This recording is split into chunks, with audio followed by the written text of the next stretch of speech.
Welcome to the NDE Insight channel. Today, our narrator will share a fascinating near-death experience in which he asked Jesus questions about aliens and other cosmic mysteries, and Jesus revealed them with profound wisdom. The existence of aliens is a controversial topic within the Christian faith. Therefore, in the final part of the video, a portion of the discussion on this topic will be shared. Before the story starts, let us pray for God to comfort those struggling against pains, sorrows, grief, and any kind of setbacks in life. May light shine on you, and may your hope be fulfilled in God's will. Amen. Hi. My name is Evelyn, and I have a rather captivating story to share. Not long ago, I found myself driving a rickety old car, suddenly losing control as the car tumbled down a steep hill, flipping over. In this wild ride, it felt as if the soul of my late father was holding onto my head, while my body tumbled inside a tin can. Then, suddenly, I found myself as if in a dream, soaring through the sky. You know, I've had flying dreams before, but this time it was different because even as I consciously acknowledged that I was flying, I didn't fall. So, as I contemplated my airborne state, I realized that no matter how hard I tried, I couldn't descend. When I attempted to stop, I felt a gentle force pulling me upward, and that's when it dawned on me, this wasn't a dream. I surveyed the surroundings, noticing treetops and the landscape below. My vision was sharper than ever, as if I had replaced my glasses with hawk eyes. I felt the April breeze brushing against my skin, the warmth of the sun piercing through the chill. Looking down, I saw my wrecked car overturned, and to my amazement, I was sitting on top of the car roof. I couldn't help but wonder, with the mess below, what could be above. So, suddenly, my soul tumbled and ascended into the sky, and what I saw next was breathtaking. It was somewhat like a vortex in the universe, resembling cracks in the sky, swirling clouds adorned with starlight like plasma. It was as if I were gazing into the heart of the universe, a dazzling radiance surpassing everything. Surrounding this celestial phenomenon was a sphere of light, presenting vibrant colors and shapes, each entering and exiting the vortex. Feeling overwhelmed, I knelt on the ground, shouting loudly, "Oh, my God, it's you." So, I curled up within myself, reflecting on how limited my understanding of truth had been since birth. As a child, I was aware of God's existence, but never like this. Before falling asleep, I often questioned God about the vastness of the universe. Then, I closed my eyes, attempting to grasp its infiniteness. My young mind felt dizzy with the boundless thoughts of the universe. Growing up, I was a bright child, a mathematical prodigy. In fact, at the age of 6, I could perform complex divisions. Even before I could speak, I had prophetic dreams, one of which foretold a tragedy that would happen to my family on the way to Nevada. I was only 8 at the time, and when I told them about the dream, they dismissed it. I wanted to believe the adults who saw it as a simple dream because the idea of losing my family scared me. But when their plane crashed, I was thoroughly devastated emotionally, psychologically, and spiritually. I thought it was cruel of God to give me such dreams because, although I couldn't change their outcomes, I could no longer view the world with the same clarity. So, I pleaded with God to take away this gift, a plea that persisted until the day of the accident. Since then, I've experienced a series of astonishing encounters, but not without enduring a series of challenging tests, heartbreaking separations, and traumatic events that no child should face. These experiences led me to lose contact with God, drifting away from my spiritual connection. After a while, I started abusing drugs, hosting wild parties, and causing harm to myself and others. In one of these incidents, I was granted a glimpse of myself from God's perspective, the pure truth. Every decision made out of selfishness or personal gain was laid before me, and I felt the weight of my mistakes, compounded by sorrow. It felt like a beam of light struck my abdomen, causing unbearable pain and extreme exhaustion. You know, I never thought of myself as a bad person, so I can't imagine how painful the experience of a life review would be for those who have committed acts of violence or serious wrongs against others. I believe such an experience would never be an easy thing to go through. Well, then, a glorious being composed of radiance appeared beside me. You know, I didn't grow up in a religious family, nor was I baptized, but this figure seemed somewhat like what others might call Christ. Not the Christ commonly seen in artworks or photos, nor the Christ associated with television evangelists. He was a presence so pure and compassionate that I struggled to comprehend the depth of his mercy. I couldn't grasp the breadth of his love until he touched me and said, "I'll take it from here. This is for me." The presence absorbed that beam of light, and as its radiance temporarily diminished, he told me, "You are forgiven." Then he continued, saying, "You were made of flesh, and with flesh comes biology, psychology, instinct, desire, mechanism, ego, and everything else. Sin is part of being human, it's just the way it is. To be human is not to be flawed." This moment brought a sense of liberation I had never felt before, and I realized that this presence was an extension of a greater radiance, a guardian of our planet responsible for guiding, protecting, and loving its inhabitants.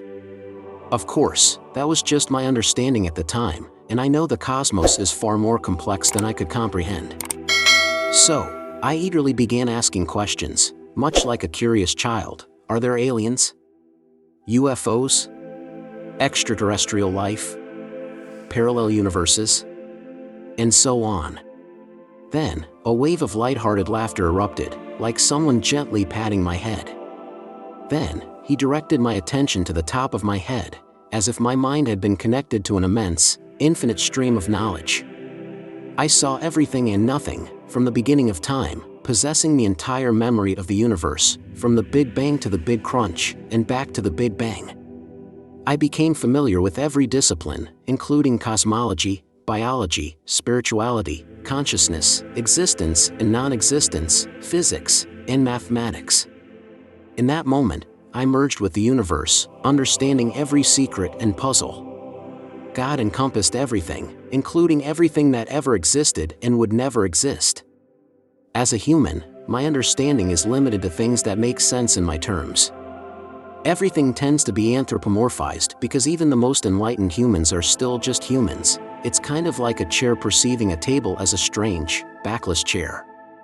Regardless of whether the chair is aware of its identity, it still fulfills its purpose as a chair.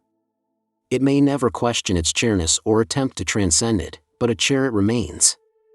I also remember pondering a question when I was 14. If God can do anything, can he create a rock so heavy that no one can move it? The answer was yes, no, both, and not at all. After this profound realization, I understood that I had surpassed my domain. I recall having a body, and if I didn't return to it, it would cease to function because I was the driving force propelling it through time and space. In that moment, I apologized for interrupting this grand revelation, expressing my sincerest regrets. But I had to go back, and I was told to take full responsibility for my actions. So, I quickly reassembled myself as best as I could and flew back to the presence of that glorious being, Christ. Like a salmon swimming upstream, I leaped back into my body. I re-entered from the top, emitting a heavy thud. You know, it was like squeezing a supercomputer into an old Amiga. It just didn't quite fit. In an instant, I relinquished some of the newfound understanding to return to my vessel as quickly as possible. I knew I could rejoin the universal consciousness afterward. It would always be there waiting for me, but now, I had work to do. Back in my body, it felt like an abandoned house, cold, quiet, shadows everywhere. Panic threatened, but determination surged. My limbs moved, but my left leg stayed put. I focused, flipped a switch in my brain, and ordered everything to kick into gear. Breath, heartbeat, blood flow, I commanded it all. Opening my eyes, I saw blood, blinked it away, and got moving. A soldier nearby, tears in his eyes, thought I was going to die. Don't worry, I just spoke to God, we're good, I assured. He shook my hand, calling me his hero. I was fatigued but stayed awake. He recounted the chaos, humming, radio noise, dizzying sky sounds. When the ambulance arrived, I could hear it. In the realm of radiology, it's a chaotic mix of X-rays, heart monitors, lights, needles, masks, and a symphony of medical terms. During 36 hours in the intensive care unit, dizziness and pain flirted with my consciousness. Epidural anesthesia made an illusion that spiders were everywhere. A priest and a nun prayed persistently, the priest repeating final prayers at least 3 times. Often, I played a pure observer, floating above my body like a circus act. During the final prayers, I'd snap back, insisting on life. Body and spirit clashed, but my spirit held on to the belief that everything would be okay. At that moment, Christ, composed of radiance, appeared. He looked striking, resembling a Jewish man with a handsome face, wide brown eyes, a strong chin, and long black curls. He wore a simple cloth monk's robe tied with a rope, bathed in the most beautiful radiance. He seemed caring but smiled slightly. I exclaimed, "Wow, it's incredible. How did you do that? How did you suddenly appear? Are you here? What happened? You're there, but why are you here now? I heard you. It's amazing that you can just appear like that. You're incredible. Thank you." I kept his words in my heart, became honest, and took responsibility for myself. "You'll be okay," he said, appearing satisfied with me. I knew this might be the most challenging thing you've ever done. It's not always easy. He turned to the cross. Suddenly, I understood. When he touched my hand, warmth spread throughout my entire body. My condition stabilized, and I remained in my body. They transferred me to Minneapolis, where the eminent Dr. Templeman could perform a groundbreaking surgery, introducing a new bone reconstruction technique. After 5 weeks in the hospital, I was moved to a nursing home for a 6-month recovery. Standing would mean holding onto my heart, walking would mean moving my spirit, and dancing would mean mastering my soul. I used to doodle in a diary, and then, 9 months later, I could walk. Another 6 months, and I could stand up. Now, I can dance without any pain. Astronomers are discovering thousands of planets in orbit around other stars. They now estimate that there are billions of Earth-like planets in our galaxy. Could intelligent life be living on some of those planets? Some atheists claim the discovery of aliens would destroy organized religion or invalidate the Bible. However, a survey of religious people found that most are comfortable with the idea of intelligent aliens and do not see it threatening their beliefs. As the 20th century Christian leader Billy Graham said, "I firmly believe there are intelligent beings like us far away in space who worship God. But we have nothing to fear from these people. Like us, they are God's creation. If we find intelligent life on another planet, would that change our importance to God?" Some make a case from Christian theology that humans must be the only intelligent species in the universe. Humans have a unique, special relationship with God that is not shared by other species on Earth.